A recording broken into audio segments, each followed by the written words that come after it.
Bonjour à tous et bienvenue sur cette nouvelle vidéo pour la nouvelle lune en juin. Qui dit nouvelle lune dit lune en Gémeaux. Alors comme d'habitude on va aller voir qu'est-ce que le livre nous dit. Ça c'est pleine lune donc ce n'est pas ça. Nouvelle lune, échange. Alors lune d'échange. Sous l'obscurité de cette nouvelle lune, alors que se lève le voile étincelant de la vérité, célébrons l'authenticité de nos relations. Nous avons besoin de laisser les énergies sortir et s'exprimer à travers les mots. Sans filtre, découvrons notre nouvelle voix, VOIX, celle qui va communiquer sincèrement avec notre entourage. Donc déjà, moi je vois des vérités dévoilées, des secrets révélés, une authenticité nouvelle dans notre façon de nous exprimer. Ensuite, qu'est-ce que ça dit? Elle se fait ruisseau pour proposer de la suivre. Elle convoque les âmes qui comptent le plus pour nous et renforce notre volonté de s'unir à l'autre. La parole tisse un lien, les mots dessinent une alliance sacrée. Scellons sous cette nouvelle lune les relations essentielles à nos vies. C'est la nuit parfaite pour faire entendre notre chant d'amour et célébrer les partages. Beaucoup d'informations subtiles circulent en ce mois de juin. Nous avons la possibilité de capter des messages pour renforcer notre développement personnel, car nous sommes dans une période d'ascension et d'affirmation de soi. Notre besoin d'échanger est intense, prenons la parole, donnons de la voix. Mais attention, prenons soin de ne pas nous disperser. Recentrons-nous sur notre zone utérine, donc je dirais plutôt c'est notre chakra sacré et chakra de racine. C'est notre point d'ancrage, notre boussole. Posons nos pensées pour revenir à nous et redescendre dans notre ventre, là où se trouve notre vérité.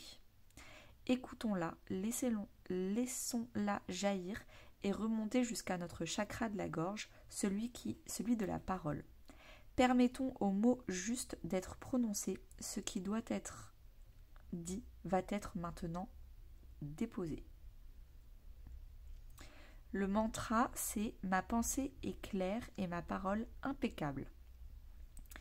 L'intention, c'est « Mes mots sont les miroirs de mon âme, les diriger vers ceux que j'aime nourrir, mes relations m'élèvent ». Quand on revient au chakra, le premier chakra, c'est celui, le tout premier de notre colonne vertébrale, tout en bas. C'est le chakra racine et ça permet l'ancrage. Quand on est enraciné, quand on est ancré, on n'est plus influençable. Donc, quand on dit quelque chose et que ça remonte jusqu'au chakra de la gorge, si notre chakra il est ancré et que notre décision vient d'un chakra de la gorge bien ancré, ça veut dire qu'il n'est pas influencé par d'autres personnes que nous-mêmes.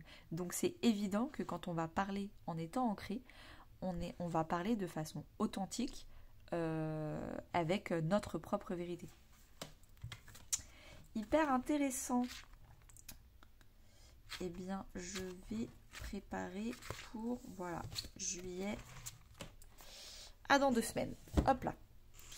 Alors, on commence le tirage. Comme d'habitude, c'est quoi l'énergie de cette lune avec les arcanes majeurs du tarot de Marseille?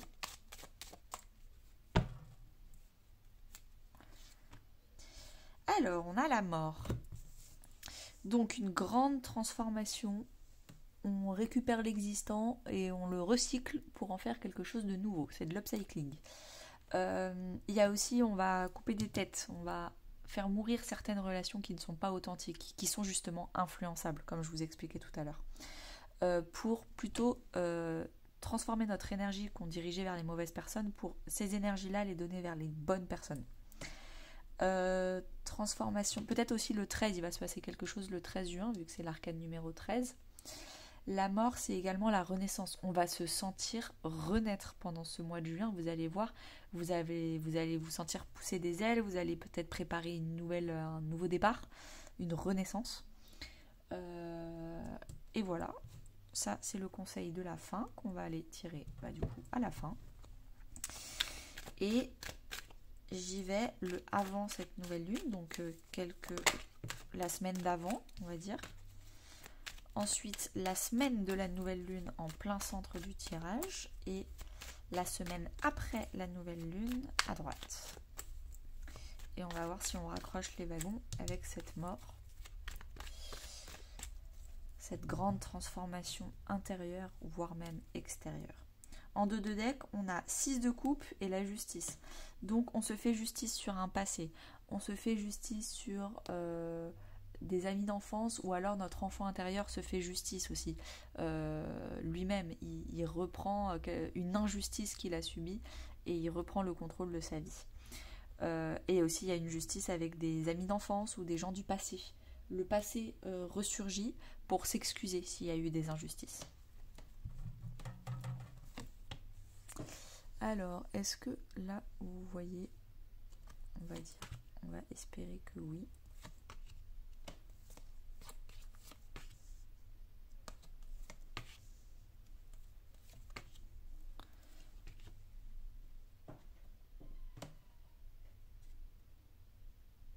Oui, c'est compliqué, le cadrage est peut-être pas assez grand. Alors, on va essayer de mieux cadrer. Je vais faire ce que je peux.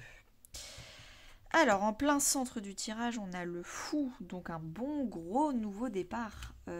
Libre. Vous avez lâché tous vos engagements, tous vos contrats qui vous enchaînaient, qui vous sécurisiaient avant. Et maintenant, vous sentiez ça plus comme une enclume qu'une sécurité. Ok, alors on commence. Avant la semaine avant la semaine de la nouvelle lune, c'est-à-dire maintenant. Dans votre tête, vous êtes en reine de bâton, donc vous avez confiance en vous, vous avez envie de faire plein de choses, vous avez plein de créativité, de passion, vous trépignez, et en même temps, vous savez que vous en êtes capable de ce nouveau départ, donc de cette transformation, je ne sais pas exactement en quoi ça vous parle, mais en tout cas, vous savez que vous en êtes capable et vous avez hâte d'y aller. Dans la matière, vous envoyez des communications, vous faites des démarches administratives. Donc il y a de la communication, encore un peu immature en tout cas si on est dans les échanges de textos, etc. Ou alors c'est encore au début des process d'administratif, la justice aussi on parle d'administratif, mais on n'a pas encore les résultats, les solutions, c'est en cours de négociation on va dire. La vie, l'univers, Dieu, les anges, en fonction de vos croyances, vous poussent à incarner le 8 de bâton. Vous poussent à vraiment y aller. Il faut activer la seconde. Si vous déménagez, il va falloir commencer les cartons. Si vous commencez un nouveau boulot, commencez à faire des formations. Regardez quel est votre nouveau boulot. Si c'est une nouvelle relation, qu'est-ce que vous pouvez faire. En tout cas, on vous demande d'accélérer un peu les choses pour vous. Pendant la semaine de la nouvelle lune, donc potentiellement la semaine prochaine, vous dans votre tête, vous êtes le pendu. Vous essayez de voir les choses différemment. Vous avez envie de calmer le jeu, de prendre le temps de réfléchir avant de faire.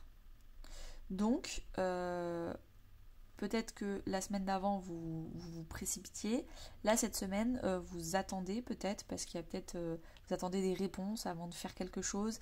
Il y a un peu... vous êtes suspendu dans le temps.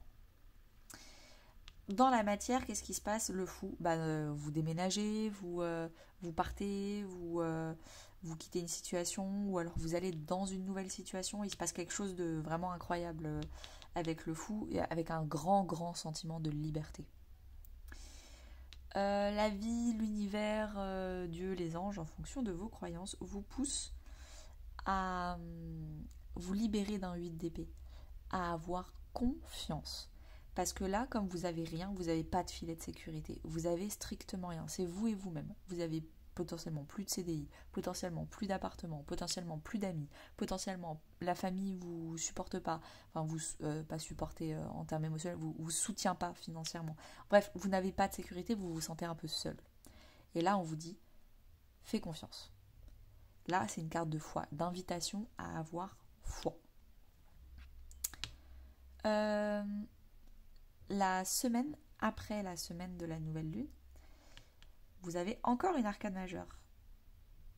1, 2, 3, 4, ça fait 4 arcanes majeures, ça fait beaucoup. Dans votre tête, vous êtes en roue de fortune. Vous pensez être très chanceux. vous pensez à comment faire tourner la roue dans votre sens. Vous pensez également comment faire de l'argent, comment attirer la chance à soi.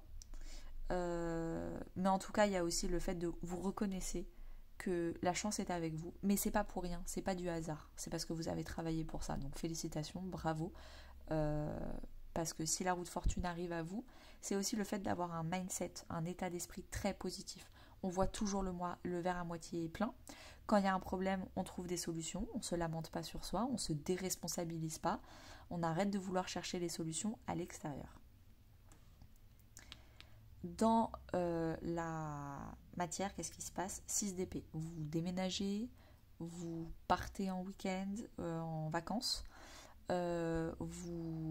En tout cas, il y a du mouvement, que ce soit pour du court terme ou du long terme, c'est du mouvement pour aller vers du calme. Là, vous voyez, c'est un signe qui fuit un château en feu, qui est derrière le château en feu. Donc, quand c'est trop mouvementé, quand il y a trop de feu, etc., vous voulez calmer les choses. Donc, le 6 d'épée, ça permet réellement de faire un mouvement. Je pense que c'est ou un long week-end, ou alors vous partez en vacances, ou alors définitivement, là vous avez vous êtes en négociation pour partir quelque part.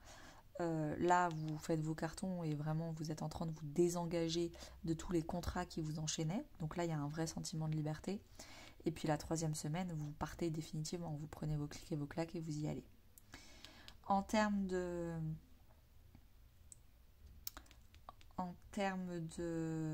d'énergie, Dieu, l'univers, les anges, vous pousse à incarner le 5 de coupe, à faire le deuil.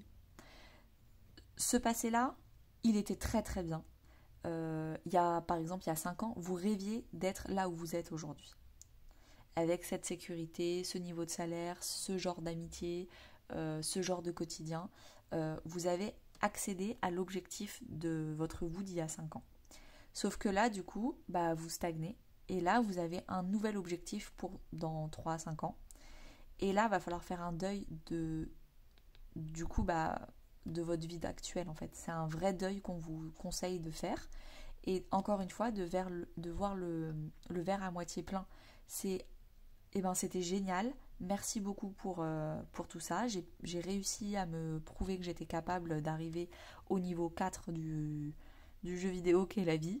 Et bien là, du coup, je veux accéder au 5 et je pars vers une nouvelle aventure, vers le niveau 5. Mais il faut que je fasse un deuil du niveau 4 parce que c'était confortable, parce que c'était très agréable, parce que vous êtes fiers d'y être arrivé, donc vous vouliez peut-être y rester longtemps. Sauf que là, l'univers vous dit non. Il y a le niveau 5, 6 et 7 qui vous attendent. Non, on va pas rester au 4, ce serait tellement du gâchis, tellement dommage. Juste par peur de perdre ce qu'on a déjà. Faites confiance. Très beau tirage, hein. Là vraiment les énergies nous poussent à vouloir plus, à mériter plus, à bouger, à sortir de notre zone de confort, à arrêter de vouloir trop de sécurité. Alors c'est quoi le conseil avec The Soul Shadow Oracle? Manifester, exactement.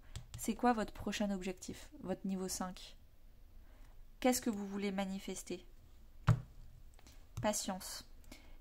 Il faut de la patience pour que les choses se décantent, parce que j'ai l'impression, là c'est ce que je vous disais, vous êtes hyper pressé, et en fait, là vous avez vu, en 3 semaines, tout est réglé.